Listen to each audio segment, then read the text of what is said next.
क्या हम लोग तो पहले से राइटर हैं, तो आप लोग के सामने पहले बार पहले से राइटर हैं और प्रोजेक्ट बनाने के लिए इसके पहली फिल्म तो दारू के विरोध में थी और एक किसानों को जो प्रॉब्लम है उसके लिए बना रहे हैं।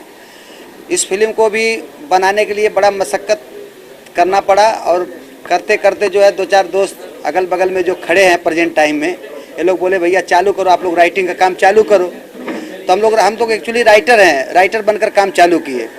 और नीलकमल फिल्म इंटरटेनमेंट है तो अपना चीज़ जो अपने ही पास रजिस्ट्रेशन होना चाहिए, बाकी मार्केट का कोई आदमी नहीं बना रहा, तो हमारे दोस्त लोग ही मिलकर हम ही लोग बना रहे हैं।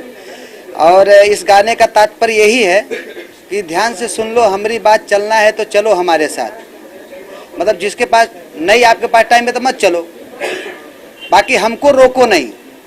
अगर हमको रोकोगे तो हाथ में होगा बिस्कुट पिछवाड़ा पे लात, टाइम नहीं अपने पास, टाइम नहीं अपने पास, क्योंकि मुझे आगे बढ़ना है।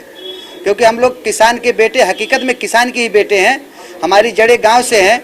और ये फिल्मी दुनिया के संघर्ष करते करते कुछ देने के लिए हम लोग 55 साल हो जाता अपने गांव नहीं जा पाते हैं, 4-4 साल हो जाता गांव नहीं जा पाते हैं। अगर इतना न गांव जा पाए, माँ बाप को छोड़कर आए हैं, तो चाहते हैं कुछ देश के लिए, कुछ समाज के लिए अच्छा ही चीज़ दें, और इसीलिए किसान की बेटी बना रहे हैं।